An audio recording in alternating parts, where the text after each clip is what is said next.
Как се радвам пак да се видим. Видях интервюта. Привет, Кано Баба. Маша. Привет, Кано Баба. За мен е просто такава чисто сърдечна радост, че съм пак до теб. И като идвах насам, беше толкова, той сега е толкова слънчево. И в съзнанието ми само едно изречение. Вие сте светлината на света. Това, което Христос е казал на тези, на които предава пламъка на духа. Да. И какво? Ами...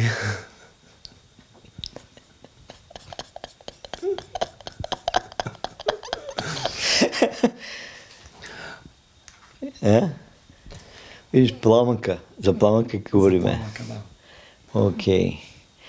Имаме много интересен момент с пламъка на мира, с факелът на мира. Кога носиме факелът на мира ние с Македония, там 90 години нека беше. Имаше един момент, катастрофирахме, няма да влизам в детайли, и беше така интересна ситуация. И спиям у леглото след това у един хотел у Струга и го сънувам гуру. Ама много живот, ама не беше сън. Абсолютно беше все едно гуру сречин му е тук. Со факелът на мирът. И гори. И го държи така.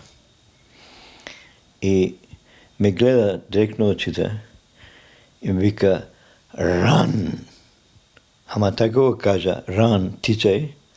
Все едно някаква енергия влезе у мене, самия звук на словото, не? Run!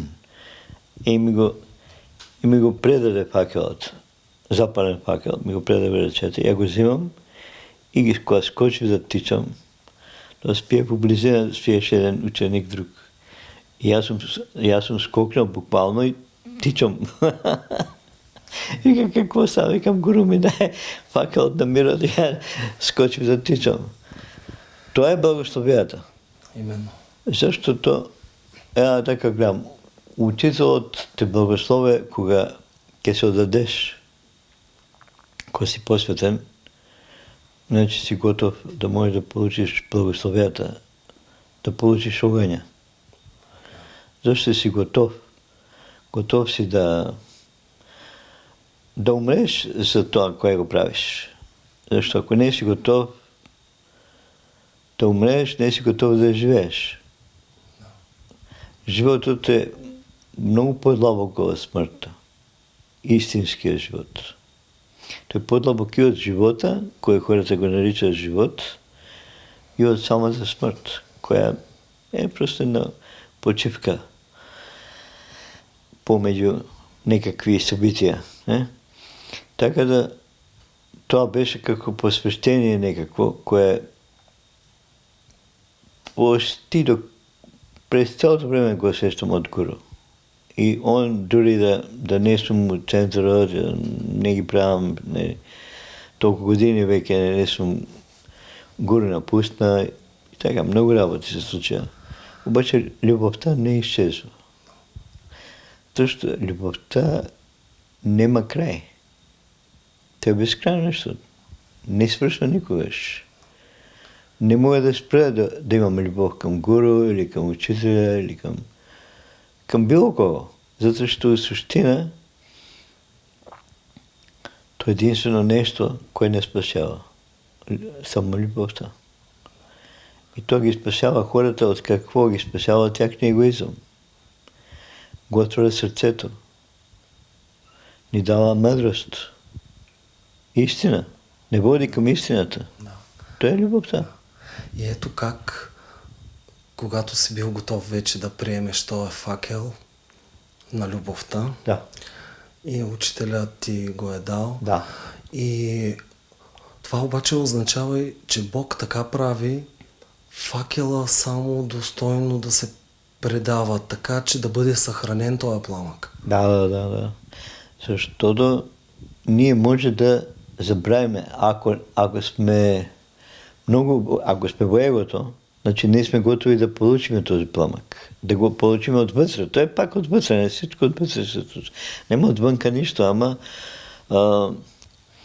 ако те обичам, после не те обичам, значи не съм готов за посвещение. И затова гуру, например, искаше, ако некой ученик, да е ученик и да биде посветен. И ако почне да шава нещо,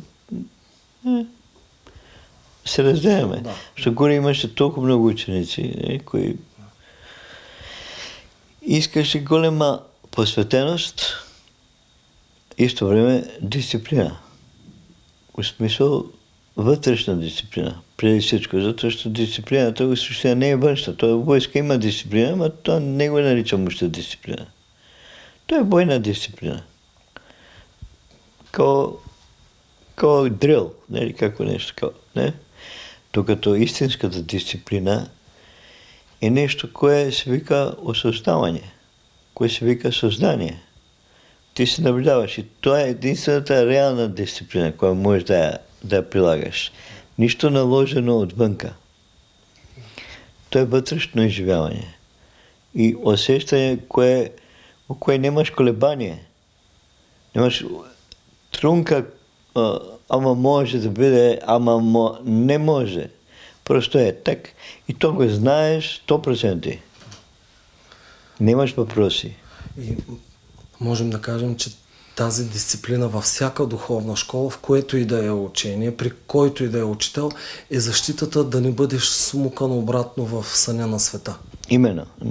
Зато го спомням, защото това е много важно, защото тази вътрешна посветеност, дисциплина, кога човек се възстанови в нея и кога има любов в сърцето, и естествено, ако имаш любов, не можеш друго да правиш, освен да бидеш дисциплиниран.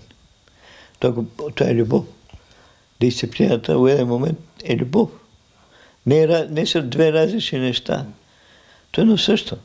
Само в една форма, добра форма на дисциплина. Нема да правим. Осъзнаваш всичко, което правиш и знаеш какво трябва да направиш всеки момент. Всеки момент трябва да си бъден да знаеш какво правиш. Това е завързването на вътрешния дявол, на ума. Да, не го слуша. Дори да ума не е трансформиран, да не пуща всеки сугестии, в крайна линия умът не е ни твой. Тук се бракават и да дойде мас-медии, Треков ми рече, сега от днешно време, умът е манджа с грозе. И с целият това New Age и цяло това масова атака през интернет и цялото това е едно. За този пламък, за който заговорихме в началото, всъщност то е милостта Божия, поне така го виждам, като го обясняваш, милостта Божия, която се препредава и съхранява и по един такъв фин закон се съхранява от достойните. Да. Zato što тие, što немаат таква любов и посветеност, тие нема да може да се предадат на Бог. Той път на Гуру беше любов, посветеност, предаване. Те са трите крачки. Аз искам да те помоля в началото на този разговор да опишеш точно в суфизма, нали, се говори за фана. Да. Обаче след това се говори за бака. Да. И именно този преход между фана и бака, така да го разясниш на всички души, които слушат сега. Това е много трудно. Мисля, мога нещо да кажем по отношение на това, обаче всекой, кой работи на себе, трябва да ги разбере, дека тия неща трябва да ги разбере отвътре и сам. Некой отвънка, нали, може да каже нещо, ето аз сега казвам некои работи, ама дали аз ке го разберам това нещо или няма да го разберам, тия думи, не? зависи много от ухото на сърцето. Що ако тия думи не дойдат до сърцето, ти останат в ума. И когато останат в ума, само правят бъртвеж, правят шоу, правят хаос. Не? Затова уния думи, кои са истински, кои са важни, това слово, нали, трябва да дойде в ухото на сърцето, с ухото на сърцето да го чуеме. И когато го чуеме с ухото на сърцето, тогава го изживяваме отвътре. А не само го мислиме. Не ги мислиме тези думи, не ги изживяваме отвътре. И затова всички, кои нямат изживяване на сърцето, те не може да се наречат, да кажем, суфи. Има един голям, според мен много готин шех, учител суфи, доктор Джавад Нурбакши, кое беше шех на Митула редот на суфи от Иран. И он, когато го питат в едно интервю, го питат какво е суфизъм, и он казва всичко, което може да се каже за суфизъм, не е суфизъм. И тук ги върза. Двама американци дошли да го изпитат, кои прочели може би няколко книги, и сега се разбират за какво говорят, а усъщия не разбират нищо и тотално ги побърка, не знаева какво да правят с него. Ами, той вчера, Елиазар Хараш, като бях във Варна при него, точно това каза, че всъщност в един момент трябва да изчезнат всякакви изживявания, преживявания, символи и същността остава в неизразимото. Абсолютно. Същността е винаги в неизразимото. Винаги.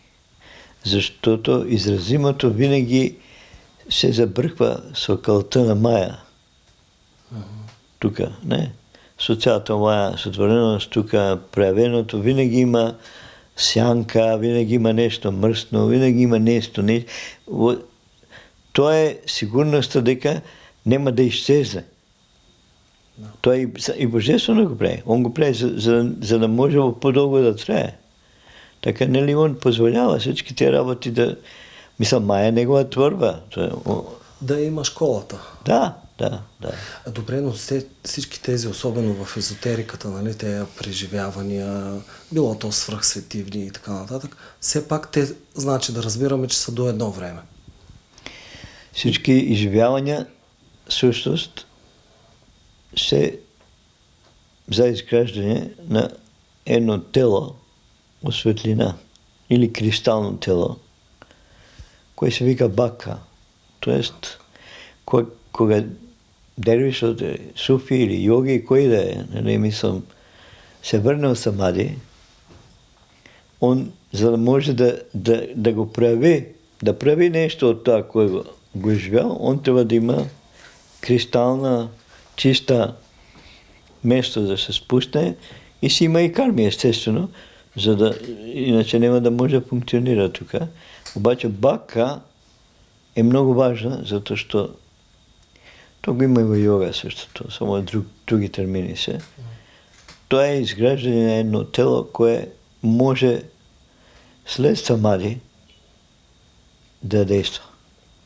Иначе, ако няма това тело, никой няма реализация, ако няма бак. Всъщност, Бог не може да излее себе си, ако го няма изградено това префинно тело. Да. Он го изгражда преко, той е аспирант, го изгражда преко йогито, преко суфи, преко кой да е. Обаче, докато той суфи не го разбие егото, докато не разбира дека егото му е блокада, поради коя не може да чуе, не може да разбере, тогаш трябва някаква тежка, нали, kao, нещо го разбие егото. Като коментирам, има известен суфи, Базир Бистами. Базир Бистами имал ученик, който е бил идал много години. По разни техния, идал кай него, слушал лекции, 20-30 години. И един ден доаѓа и вика, я толкова години проучавам текстови, сум постам, правам всички. много ригорозен, обаче нищо не съм разбрал. И нищо не усещам. Има ли лек за мене? И базът му вика, има, обаче ти не можеш да го вземеш. Защо да не го вземам? Ако има, кажи. Добре. Лекото е да се обръснеш, да се обстрижеш, махнеш турбана, нали, мислям всичко, махнеш дрехите и само една препаска и един чувал с орехи. И бос на център на града, където всичките знаят, и викай, кой ке му даде плесница, му давам орех. И той, аз не мога това да го направя. Нали ти казах, ти не можеш да го направиш. Има лек за тебе. Ама не можеш да го направиш. Не можеш да го вземеш лекото. Защо? Егото. Егото е... това ние не разбираме колко длабоко сме идентифицирани с това его. Само овој пример го дам с тази история с Базит Бистамина, защото ние нямаме съзнание колко сме в егото. Това е егото. Егото е точно тази несъзнателност, точно това невежество, наше длабоко невежество, наша тъмнина в нас, koja се храни, егото се храни от тази тъмнина, от това невежество и така ние съществуваме. Целият овој социален тип се основа на тази тъмнина. И затова Мевляна казва, иди към коренът на твоето аз. Намери го коренът на коренът.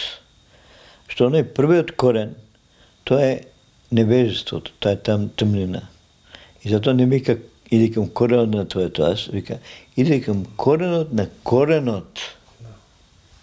Тук има много длабоко изречение. То тук може да се направи препратка и на основния въпрос, който Махарши казва, нали, кой съм аз, в цялото си учение. А също и коренът на коренът, т.е. ако единия корен е Бог, зад Бог обаче е абсолюта. Още един корен. Да. Корен на коренът е абсолюта, да кажем. Може така се нарече, защото нали, според индийските имаш се вика нали, Ниргуна Брахма и Сагуна Брахма. Ниргуна Брахма е абсолют. На санскрит Ниргуна значи той, кой е отвъд гуните или отвъд проявените качества.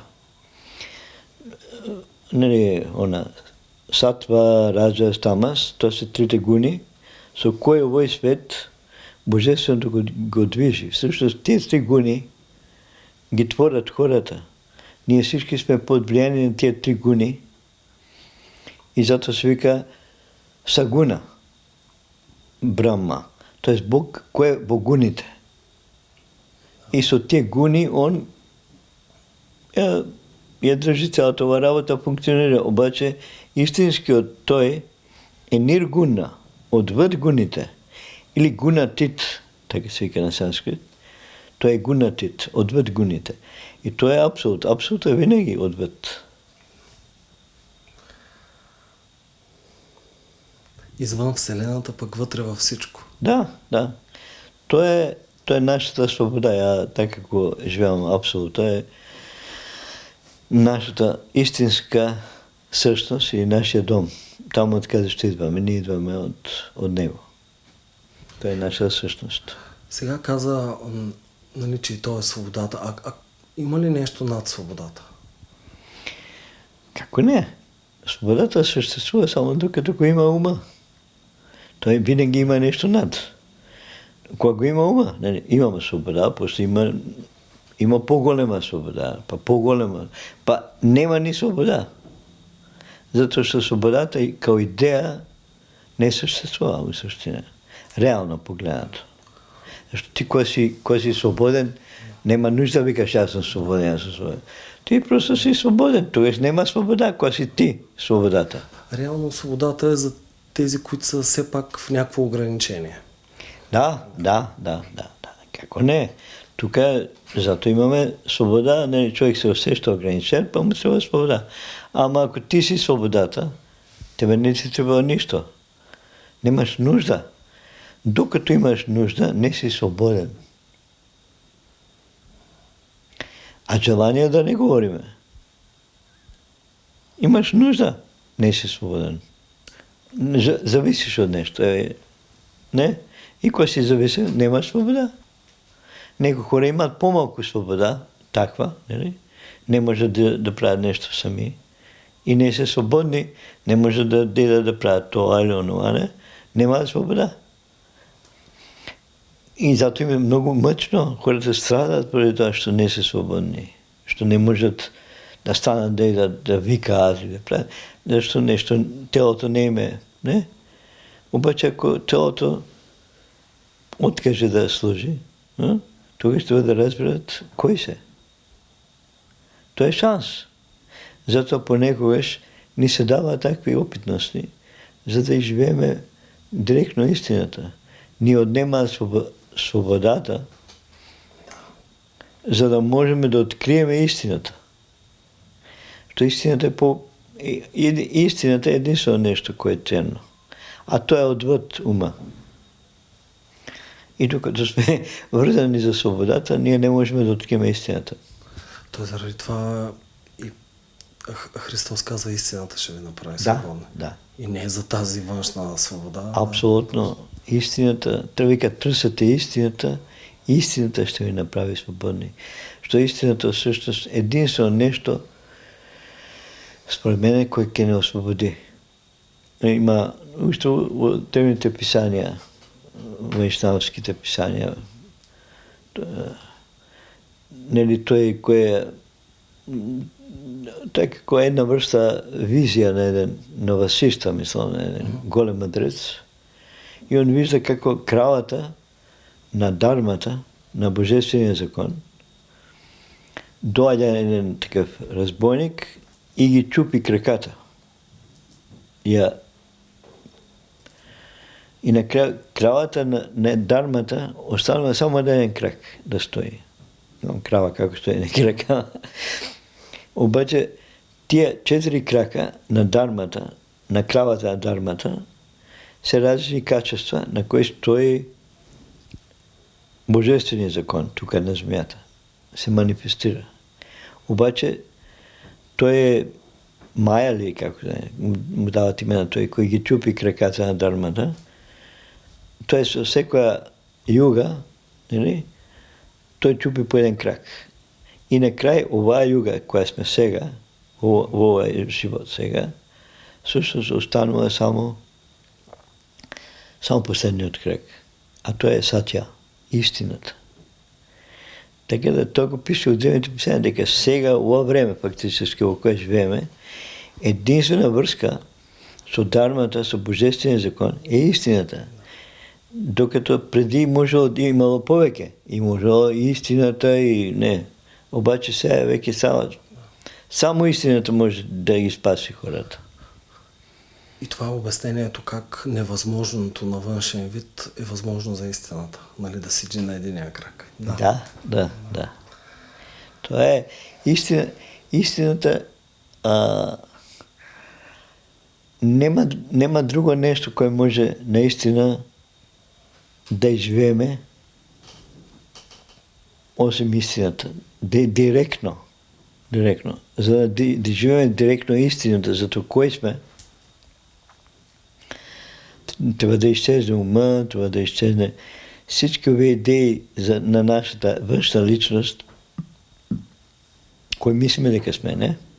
Да, но повечето хора остават привързани, а привързването най-вероятно е заради кармата, която трябва да се изпълни.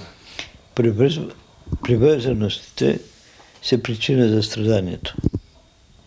Ние страдаме затоа што сме привързани. Ако не бяхме привързани, нямаше да страдаме. Всички страдаме заради привързаност.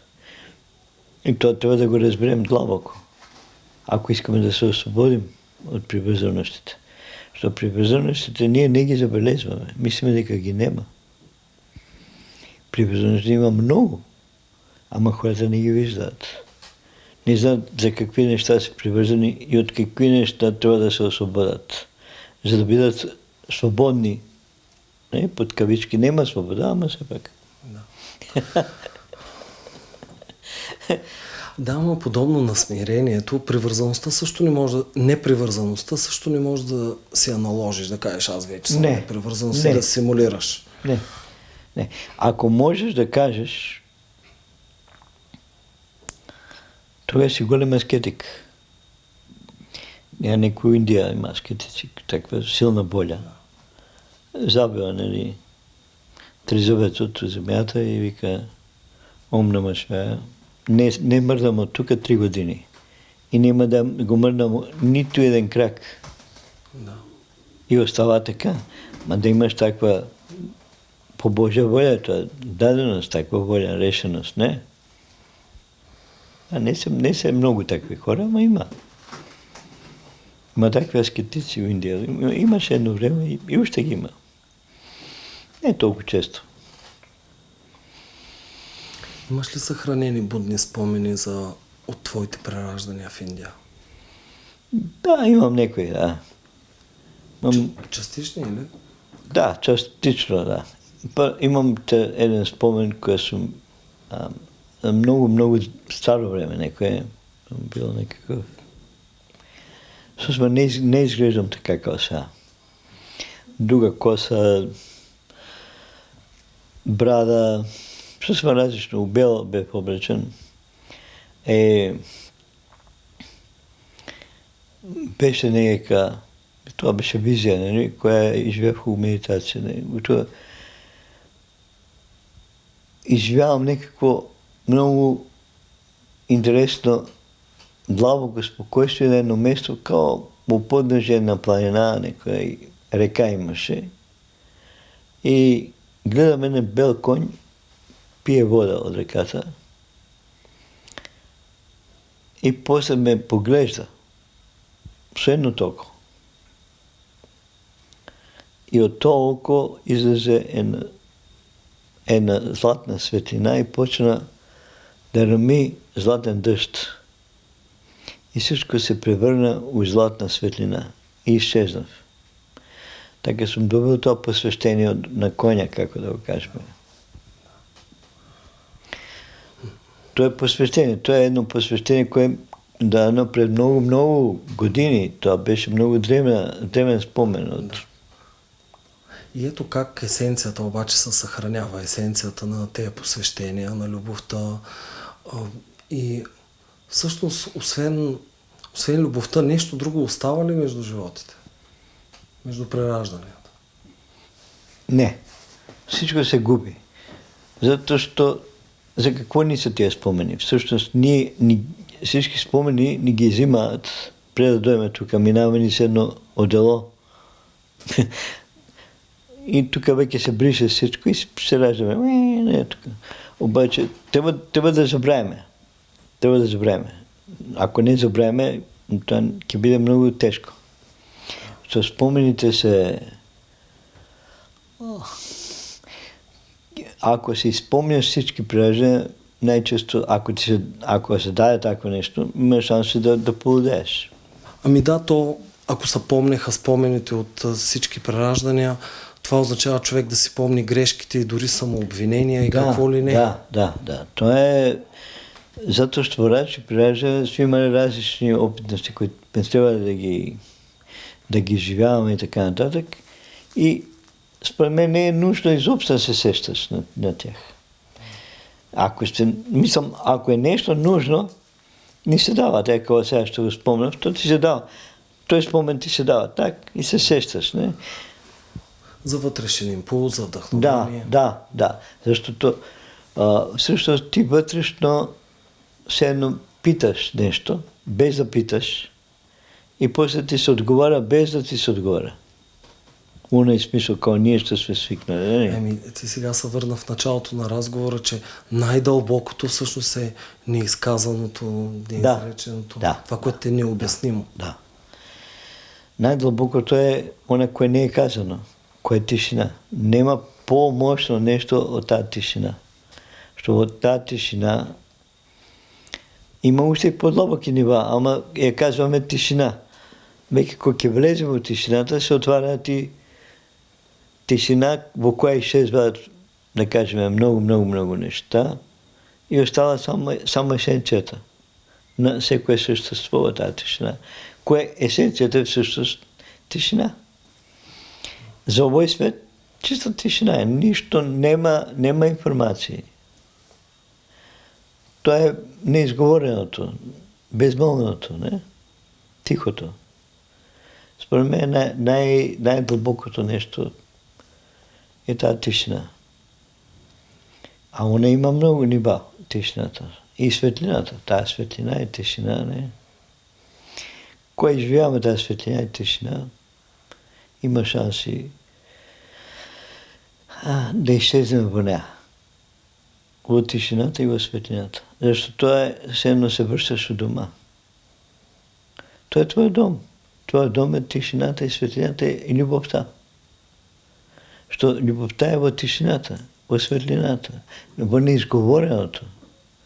Љубовта не може да биде казана. Љубов думата е само реклама некоја. И која разбере, која не разбере рекламата. Докато тишината не е реклама. Она е тоа което е. Она е факт и същност во исто време. И зато е најблиско до истината. Што не е идеја, оно е смисъл, не? Као идеја истината. Не? Реално. Тишината също не е идеја. Кој ќе има таа идеја од таа тишина? Навярно, в камерата на записа няма да се види, ама ще го кажа, за да се знае, че и престои сме минали. Сега те видях като един бял орел. Наистина. Разрака на сърцето го казвам. Като бял орел, все едно паралелно на това, което виждат физическите очи, като вътрешен поглед. Малко по-рано пък те видях като едно любящо дете с такава усмивка. Красота и преклонение просто. И той бел орел съм го виждал. Нямаме там. Обаче не го виждаш с очите. Именно. Той бел орел е орелът, белият орел на тишината и на светлината. Именно. Той е орел. И аз съм го изживял така. Точно една медитация в Нью-Йорк медитирах с един ученик, кой бил Джеронимо. Бил природени от Джеронимо, ученик на сречен мой от Швейцария. И ме излияхме заедно в парка там в Нью-Йорк. И дойде той орела. Я го видел. Той бел орел от светлина и чистота, тишина. Физически ти очи са отворени и го виждаш. Отворен ми се, ама не го виждам с очите, не го виждам с някакво вътрешно зрение. Именно. Зато що очите, да, гледат. Не, дървета, това, да. Обаче орела не го виждам с очите. Не можеш да го видиш с очите. Защо не можем да го видим Бог с очите? Защото он е той, кой гледа през нашите очи. Как го видиш, кога он гледа? Он гледа през очите и зато не можеш да го видиш. Он е по тебе. Он гледа от твоите очи. И ти не можеш да го видиш, естествено. Он не е шизофреник. То каква красота. Той гледа през нашите очи. Да. Той диша през нашия дъх. Да. Нема друг осим него. Зато се вика ля илах илала. Нема друг осим него. Нема друг осим Бог. Само он е истината. Он е истината, он е абсолюта, он е ниргуна, он е сагуна. Он е и проявеното, и непроявеното. И отвъд двете. Не можем да го дефинираме. Не можем да дефинираме от проста причина, що е он, той, кой не създал, и ние гледаме с помощ на него. И само по негова воля, ако Нали, вътре в нас, он ни показва всички тия неща, не? Това означава, че той като навлиза в тайната на сърцето, на всеки, Да. той преценява какво да му влее от себе си. Според това изпълнено ли е, сега сещам учителя, което казва сърце чисто като кристал. Да. Това е веќе срце кое може да вика тие со чисти срца ќе видат Господа, вика нели Христос, нели. Чистото срце, човек ако има чисто срце може да го види. Обаче тоа виждање е отвъд и срцето. Зашто не е отвъд ума? Отвъд всички определби кои ги имаме за себе си. Виждането на Бог, в момента кога ќе го видиме, не изчезваме. Даже нема да го видиме, а ќе изчезваме. Няма място за двама. Има место, да. Некои хора имаат, нели, виждаат нещо и после изчезват.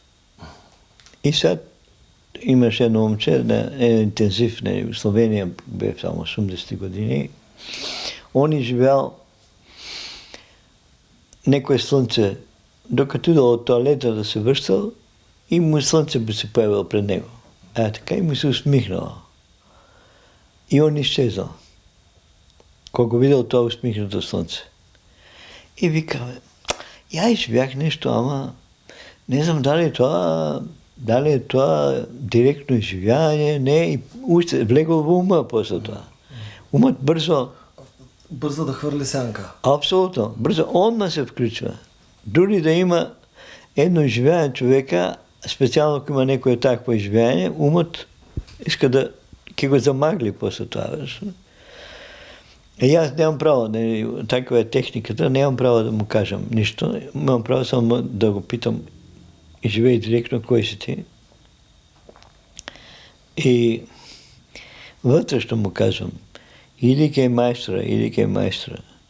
Само вътрешно му казвам, иди кей майстра, защото знам дека ако отиде кей майстра, кой ќе го погледне в очите, пошто майстор е живел, Кеншо, просветнат, и кога ќе го види в очите, он знае кой го е живел, кой не е живел. Защото това очите в очите пише. Вижда с родството.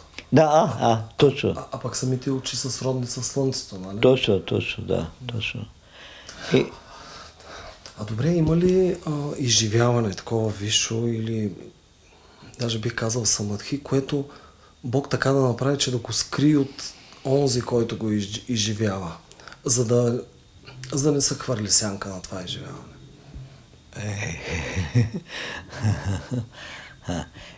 Той нели беше Бог в същия не го крие. То Бог не се крие себе си. Преднамерено не е някой такъв тип, не се крие. Мисля, може да. Он може да прави всичко, защото той е възлюбен, он всичко прави, няма проблем. Може да се крие. Не казвам, не му отнемам тази възможност, ама конкретно с това момче беше дека он отиде кај майстора, се едно ме чу, без да ме чуе, и отиде кај майстора и майстора го пита неколко работи, го погне очите и той пак влезе в това състояние. И я бях много щастлив, дека хвала Богу, на некой човек съм му помогнал, въпреки що не съм казал нищо. Не? А що е много хубаво. Ако можеш да помогнеш на некой без думи, просто любов само, ето така, да му даеш вътрешно някаква подкрепа. В същия той истинската подкрепа, която е длабоко от сърце и може да е без думи. Истински лекар. Да. Лекар за душата, лекар за пътя към Бога. Да. Нека да. Човек трябва да се освободи. И аз се молам за всеки човек, защото когато видиш колко страдания има и колко тежест заради това, защото хората са несъзнателни за истината и не работят на себе си. Мислям, това е основна причина за страданията, така не работят на себе си. Защото ако работят на себе си, няма да се от това положение. И ќе бидат и смирени. Кой работи на себе е смирен? Вика, чекай, я работам на себе, не мислам дека јас сум гуру, Аз знам всичко, не. Я работам. Аз съм у процес на израстване. И тогаш имаме смирение некои, не? Не мислиме дека ќе на Ами акъл.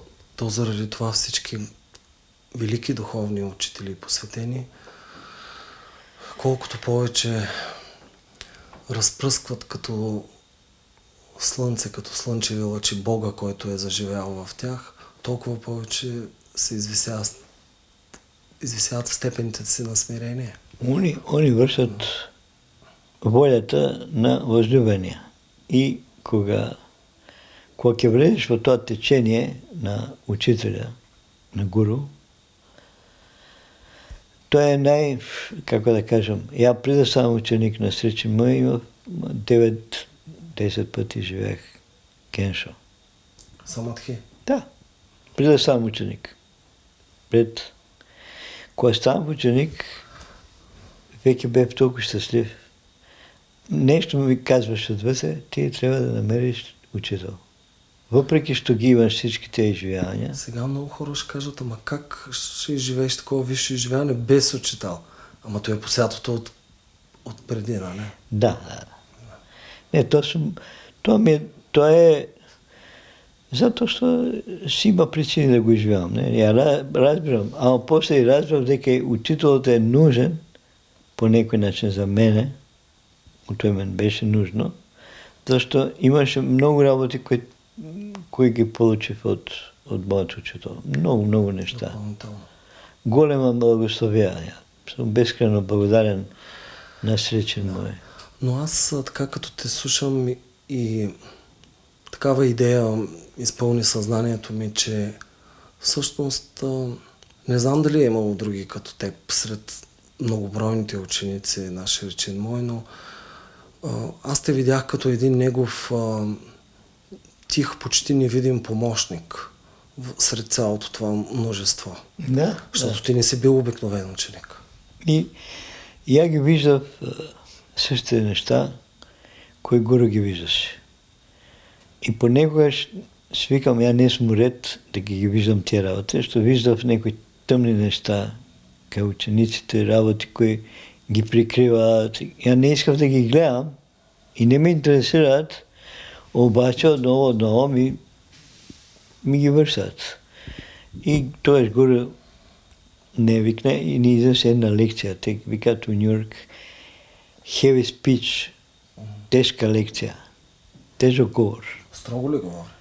Не строго, направо си оригинал. Става такъв. И на всекой се едно му открива неговите киливи ризи. И това беше страшно. Мислам, учениците плачат, масово. Най-близките ученици така плачат. Еднъж ги викна всички. Това го правеше от време на време, такви имаше говори. Тя не са в книгите. Те са само за ученици. Не се да се популяризира учението. Не? И тя бяха доста тежки такива и много гуру специално избираше тия най-близките ученици. Тия, що живеят у Нью-Йорк со него, да кажем 20-30 човека, кое се грижа за цялата тая. И ги атакува директно от тях егото. Ги викна да излязат на сцената, а ние сме от Европа дойдени хора, кои сме, не сме от Нью-Йорк, не сме толкова со гуру, не? И кога ги викна и кога ги почна, вика, вашият ум не е на пътя. Не е на духовен път. Вашият ум не е на духовен път. Това бе неговите думи. Вашата животна енергия и она не е на пътя. Вашето тело също не е на пътя. Само вашата душа е на пътя, а вие не я познавате. Това бе неговите думи. И тия буквално плача хората. Се разплака през всички нас. И това ние ги гледаме, они ми казват тия работи. И они се едно егото им е...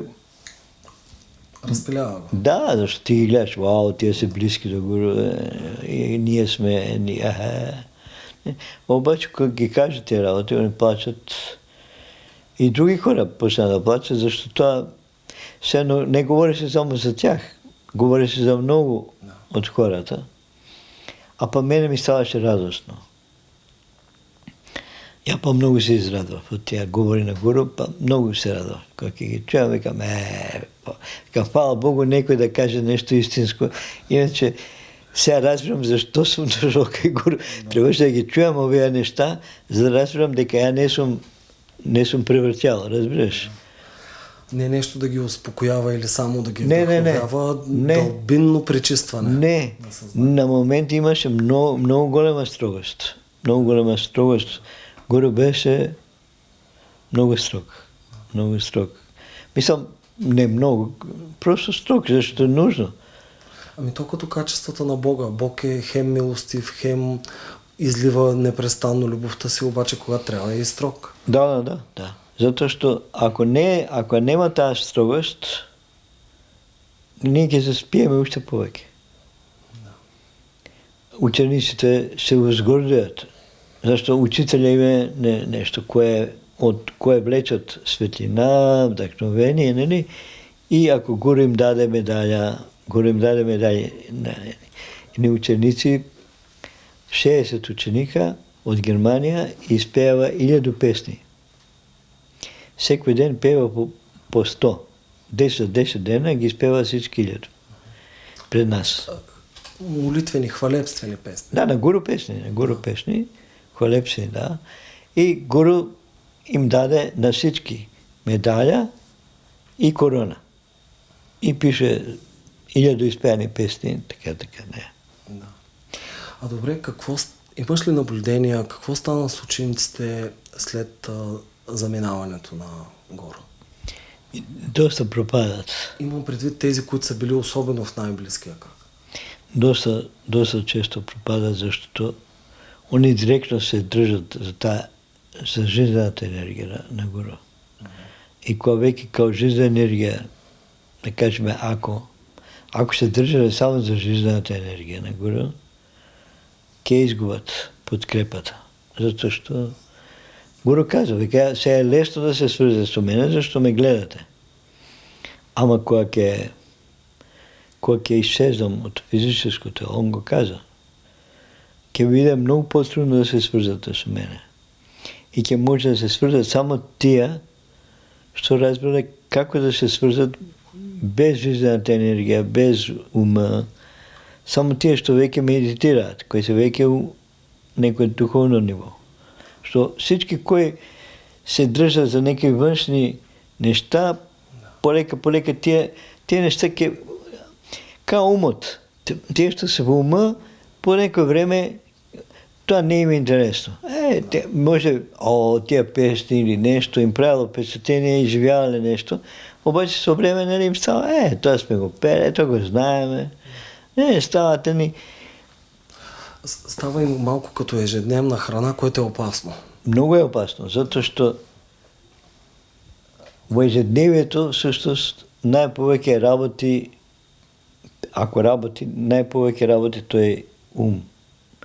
А на умът всичко му скучае. Може во рай да го ставиш, не знам какво нещо. Ако умът таму, он веќе ќе почне да скучае по некој. Ще развали рая даже. Да. Добре, можем ли така да кажем, ако наречем, че Гуру като е заминал е станал изчезнал, нали, скрит, само онези от учениците, които са още в физическото тяло и те са достигнали до това духовно ниво на изчезналост, могат да се срещнат там, реално в взаимното им изчезване.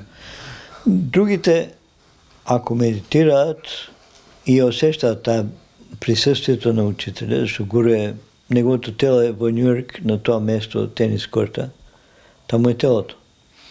И там идат медитират учениците сега. На това место има палатка, кажем, където може да влезат да медитират на Гуру местото, защото е силно излъчване, когато тук учителя ще е на изгреване.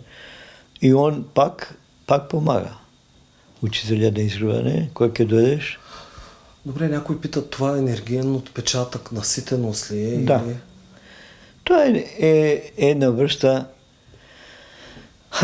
како да кажем, една връста енергиен отпечатък, кой не е само отпечатък. Има седно още живо нещо, защото ако той учител бил такво ниво, он бил със същността. И същността у същина винаги е присътна. Така да е присътна, дори и да напусна учителя, Бог по някой начин поддържа неговата вибрация. Защото тялото негово е много, много важно нещо. Тук много, нали, во исляма тулбета, нали, обя на шеховете, например, тъй като Кававерол, нали, бя всички шехове се в една стая. Всички напуснали шехове. Това е много свето место и хора, които, например, връждуват на дървището, не искат да го запалят това место, да ги изгорят всички шехове. Ще да удрят в коренът на тяхната. Не, защото това е почет. Ти имаш почет към учителя, нали? И ако удрят на учителя, не, не са такви. И се опитват да ги палят, да. Има борба, една непрекъснато някои хора работа това посока. Ама она неуязвимост, която е, тя не може външно по никакъв начин да бъде достигната. Не. Това всичко уязвимости се, как да кажем, уязвимостите са винаги на полето на ума и на сетивата. Неуязвимостта не е ума и не е сетивата. Когато не си в сетивата и не си в ума, ти си неуязвим. Сетих се сега нещо, така от нищото ми дойде като въпрос.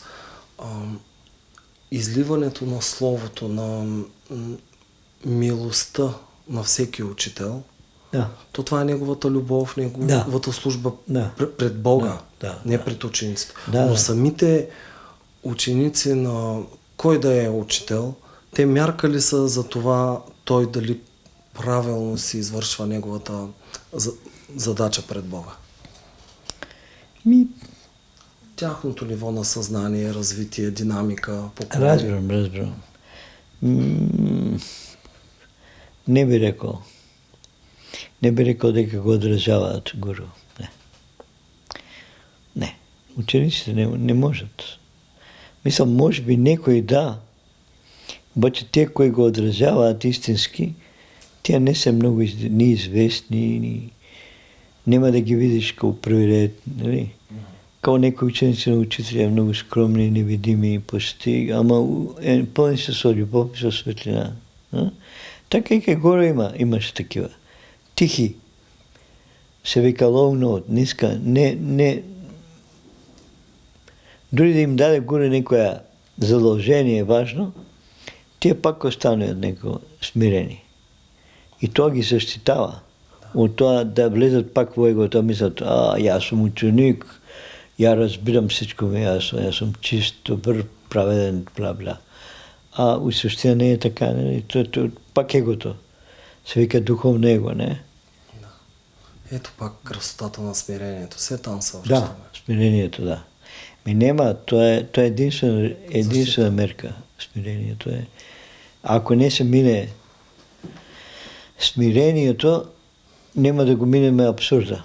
Защото абсурда е присътен в живота на всички хора, специално на интелектуалците, които нямат вера, у Бог и такви работи, не са онакви такви. И за тях не верят, нямат връзка с Бог.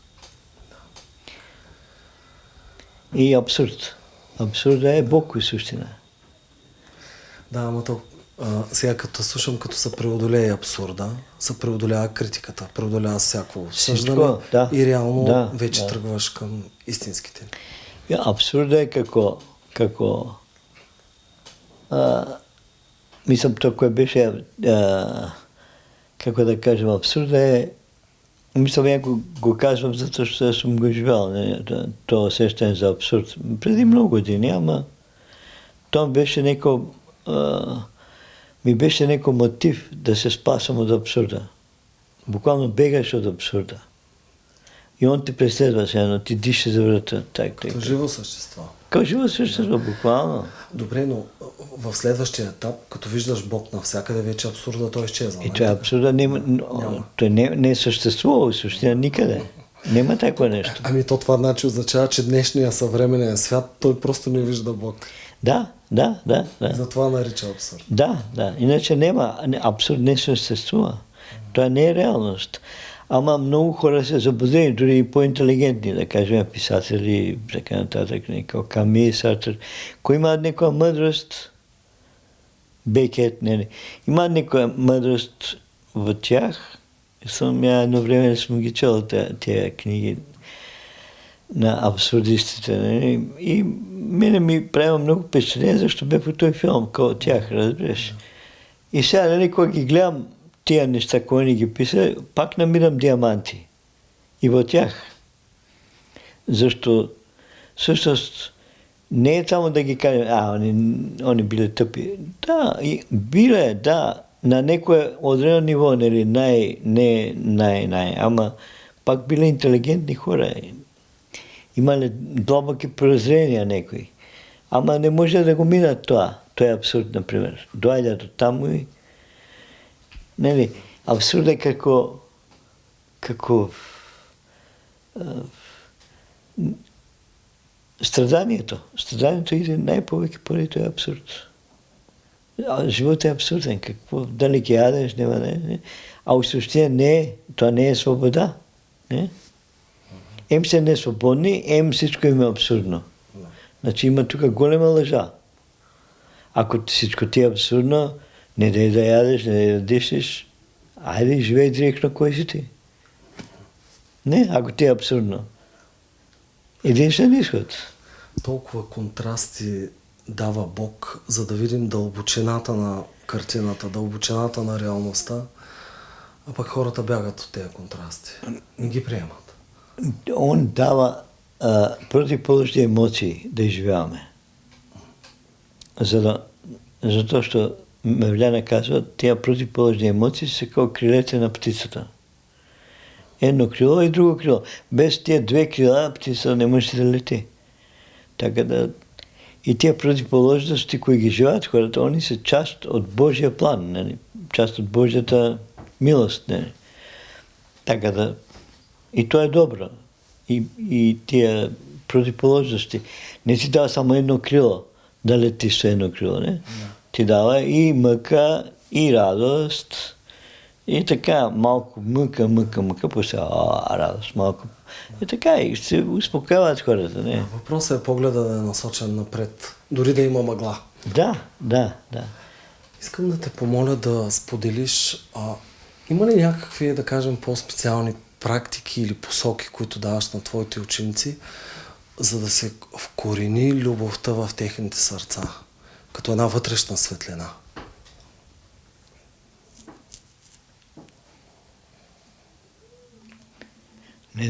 Я нищо не правим, така да нямам какво да си.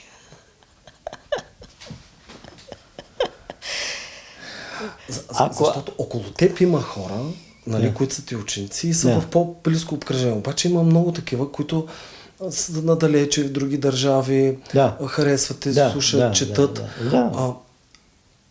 Затова задавам този въпрос.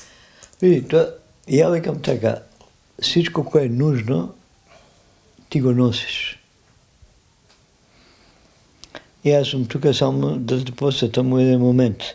И ако си достатъчно буден, ти ги научиш от това, което го казвам. Дори да не казвам сега, ти го дам да се вкорени любовта от тебе. Няма такова нещо.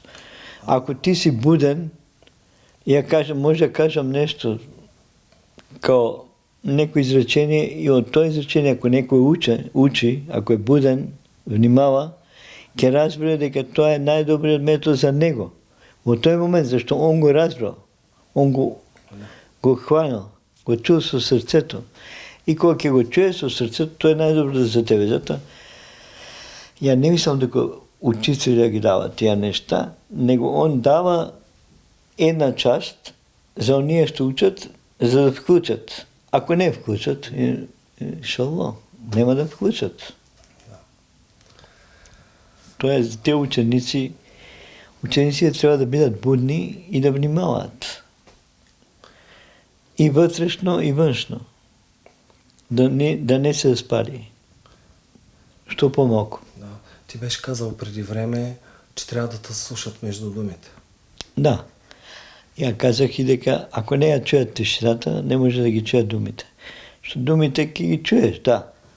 И може да се вдъхновяваш, може да е красиви думи, може да е красиво, прекрасно. Обаче ако сърцето е затворено на човека, он ги слуша и вика, да, хубаво, се вдъхновява. Ама после това идат някакви външни работи, това се случва и губи вдъхновението и не е разбрал дълбочината на думите. Не е разбрал, есенциално не е приел в сърцето си цялата дълбочина на думите на учителя. И ако не я приемем в сърцето, ние не можем да я разберем. Защо не я разбираме с ума? С ума не може да се разбере. Може само да се живее със сърцето, директно. И то е дълбокото учение. По-дълбокото учение е оставено на всеки да отвори вратата на своето сърце, за тази дълбочина и живее в себе си. Горе не може да те пати. Чекай, ти даваме на дълбочина в сърцето. Красота. Много красиво го каза и всъщност и Христос, и Мохамед. Точно това показаха. То веќе е дадено. Тоа се спуска, се дава на всички. И кој ќе ги разбере, добре. Кој не разбере, ќе има... То не е решението на Христос или на учителя да ги контролират учениците. Не ги контролират. Они се отказват това да ги контролират. Защото знаят дека има само един, кой наистина ги движи всички неща. И мислям, може практично да контролират някои работи, ама не цялостно, не може никой. Просто са показали, и той зато и Христос казва, аз съм пътят. Нали? Аз съм пътя, истината и живота. Зато, що ама първо каза, аз съм. Той е първата дума, не казва Христос е пътя, защото Христос, той го казва, не? Ама казва, аз съм. А той аз съм е всъщност всеки. Ти си аз съм. Той е аз съм. Всеко е аз съм. От тук почнуваме всички. Аз съм, той е аз съм. Онова. И зато вика, аз съм пътя, истината и живота. Аз съм. Ако ти си пътя, истината и живота, ти си со Христа. Ако си наистина, защото кой казва аз съм, това значи дека трябва да влезеш в себе си. Аз съм. Това аз съм не е само това, кое ядам, или това, кое говорям, или това, кое го гледат хората. Това е една част от мене. Не? Ама това не съм аз. Аз не съм това, кое го виждат, аз не съм това, кое го чуват. Аз съм е много по-длъбоко от чуване, виждане, докосване. Зато Христос казва, аз съм пътя. Значи директно сочи на пътя. Пътя къде? Пътя е вътре в нас. Пътя във всяко човешко същество. Христос не иска да прави някоя, не знам, секта, koja вика само преко мене. Не, вика аз съм. Обаче това аз съм трябва да биде разбрано много длабоко. Това аз съм. Което е аз съм? Дали то е историческа личност, некој човек таму? Исус Христос, некој евреј, не, мислам. Кој ќе каже аз съм, което е аз съм? Секој кој ќе каже аз съм, има нещо у позадина.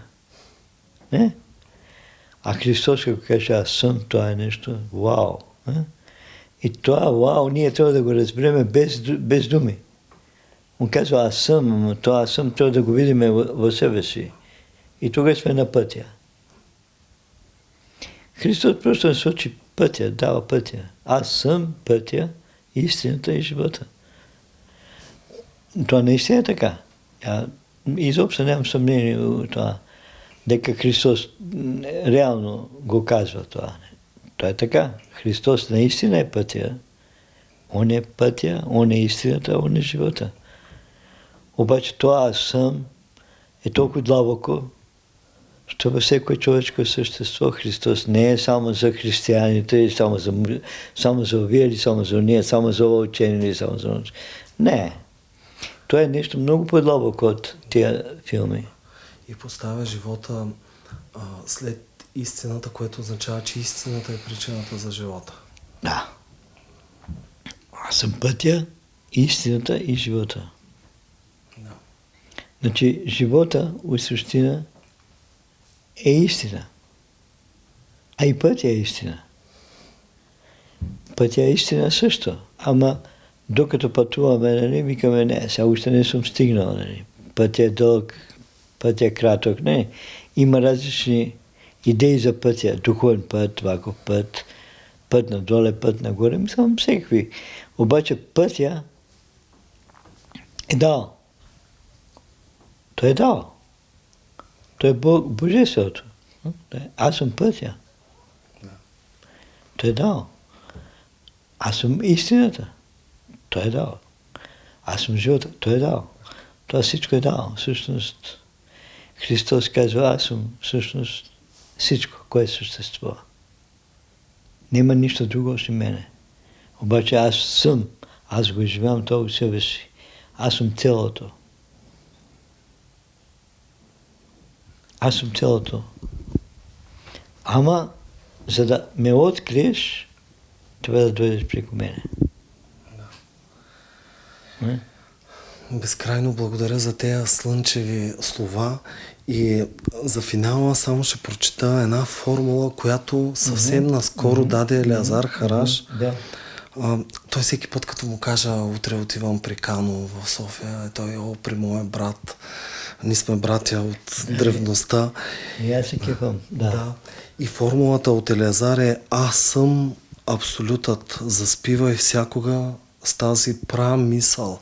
Той нарича прамисъл. Аз съм абсолютът. Да. Аз съм абсолют. Да. Той е в същина реалността. Реалността е дека сме абсолюта в същина, ама не сме го изживяли. Трябва да го изживеем абсолюта и тогаш ќе изчезнеме. И затова той ще го изживява, трябва да изчезне. Това аз съм е като една, как да го кажа, духовна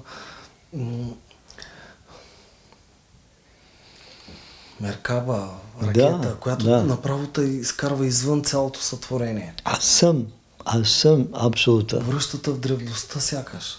Ако ти си абсолюта. Той директно, само директно изживяване може да биде. Аз съм абсолюта. Не може да биде ментално, не може да биде даже емоционално. Той е само директно може да се живее. Аз съм абсолюта. Само директно. Само директно ние сме абсолюта. Дори кога викаме, не, и аз знам дека съм абсолютно, въпреки че съм от тело, нали, тук всички овия гуни и то, но аз съм абсолютно. Ама той егото може да го нашепа. Да, той заради това след това пък добавя и повтаряй го, но бъде винаги смирен. Да, тук е проблемът, защото ти можеш да кажеш, аз съм абсолютно, ама ако нямаш смирение, това не е истина. Що не си смирен. Ами, за финал на днешния разговор, така бих обобщил, всичко трябва да го обличаме в любов и в смирение. Имаше едно изречение, го казах, зависево на металото на благодарността и в сърцето си ќе откриеш вечната любов. Обаче, ова на метала на благодарността се защитава от светата. Зато благодарността е в същина, kao и смирението, Те са свързани. Ако имаме благодарност към Бог, към Учителя, ние най-бързо може да дойдем до истината. Чрез благодарността и чрез смирението. Те са две свързани неща. Без смирение не може да има истинска благодарност, без благодарност не може да има смирение. Те са свързани. Благодарността и смирението. Според мен зато вечна благодарност на цялото същество е на всички. На тия, що не обичат, тия, що не обичат, тия, що се срещу нас, тия, що са за нас, и за криминалците, и за всички. Защото крайна линия той е божественото забавление, негова игра, негова работа. Он се забавлява с всички тези форми. Какви да са? Ние не можем да разберем, ние страшно не се плашим, леле, какво става там. Сега хората са много притеснени, не сме. Застрашено е пак егото и навика. Да. Няма какво друго да биде застрашено. Освен егото и навика. Защото оной, кой ще си, няма за какво да се страхува. Ти да умреш сега, ако знаеш кой си, какво ти пука. Сам изживяваш супер нещо. Смъртта не е нищо страшно. Смъртта дойде точно на време, кога трябва, и не е лоша. Она е како спасител. Череша на тортата. Метерлинк ли беше казал, не си спомням, или от Лазар някой интервю, че смъртта е странна птица, тиха поезия. Това е точно така. Това е тиха поезия. Да. Това е красота, смъртта. Обаче трябва да я приемем. Да не се страхуваме от смъртта. Защото смъртта е в същина нещо, което не спасява от ова илюзия. Не спасява от егото. Не спасява от... Не? Зато дървишите викат, умри преди смъртта. И в Египет. Да. Умри преди смъртта. Това го има, да. Било, йога и всекъде. Това е самади в същина. Това е панафиалло. Това е да умреш преди смъртта. Да изчезнеш ко его. Да изчезнеш ко ова личност и да се родиш като необятност. Като божествено. И да живееш тази безкрайна любов и безкрайно нещо. Може би смъртта е много добър момент, кога може да изживеем кой сме. Ако сме пропуснали овој живот, не сме го изживели, не сме живели истината, смъртта е супер шанс. Така всички, кои изживяват умирането, може да бъдат благодарни на Бог за тази опитност, защото до последния момент... Дава дар. Да. Всичко е дар, но тогава специален дар се дава, кога напускаш. Това е огромен шанс. Да живееш истината. Обаче не трябва да се вързаш за овия неща, които ги оставаш. А най-често хората се хващат, оставам това, оставам ова, сега, как хубаво, за да не останат заключени в астралния свят. Да. И обикновено хора ще умират, они остават у нишия астрал. Ако умрат да се на смърт, дали катастрофа, дали се убити, дали са нещо, они отиват обовязателно, почти обовязателно. Казвам почти, защото няма абсолютни правила. Почти отиват у нишия астрал. Това е. Не може да се избегне и остануе там известен период, умрелите, докато не им се отвори другото изменение. А от този свет, у нишия астрал е тъмно и не е страшно. Хаотично и ги атакуват разни неща, които се страхували през целия живот, нивните страхове пристигат. Ама то там пак е някакво уравновесяване, това, което си мислил, желал, страсти и така нататък, да си го изплатиш там. Точно. Они се, то е минаване низ тъмната зона. Не, трябва да минем низ тъмната зона, ако сме умрели по такъв начин.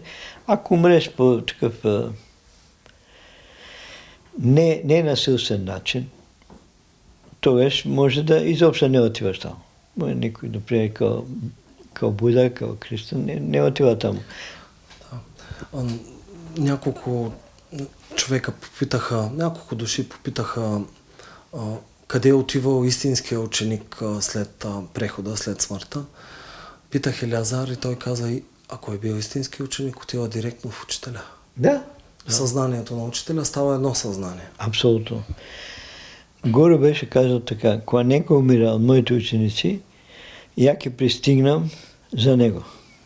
Я го доадям, ке го вземам, ако бил добър ученик, на по-хубава колесница, ке го качва. Ти го разказа в предното интервю, който иска може да гледа и в архива за онази там ученичка. Да. Ами... Има кой да не дочека. Има кой. Кой? Ако не е учителя, къде е майка ти, баща ти, някой, кой е напуснал преди тебе и пак ще ти помогне. Защото Бог е състрадателен. Он няма да ги остави дори най-изгубените хора, винаги им дава шанс да не страдат. Дори и после смъртта. Ако има една доза на будност и някаква посветеност, пак и той човек ще успее да отиде на по-добро место, ще живее нещо по-добре. Да. Всичко се движи в неговия прасъвършен замисъл. И всичко е съвършено. Всичко. Най-несъвършените неща, които ги гледаме сега, в същина той само така изглежда. Позади това се крие съвършенство. Защото я пак е апостол Мевляна, когато всеки твой дъх се превърне в молитва, ще видиш атомите като ангели. В момента, когато ще видиш всичките атоми като ангели, гледаш, разбираш, дека нема несъвършенство. Бог е самото съвършенство. Он е съвършение. Той е абсолютно съвършение.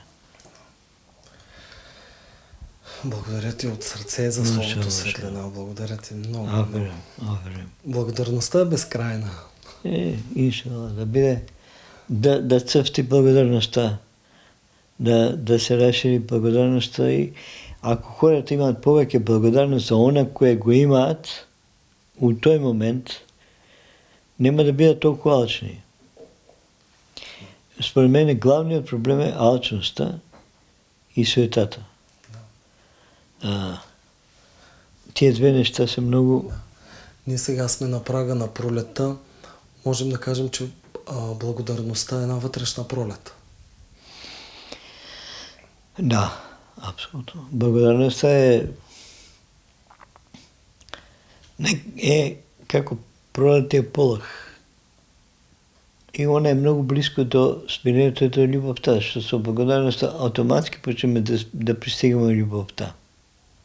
В момента, когато имаме длабока благодарност, любовта не е толкова далече, защото тук е и смирението и тук е любовта.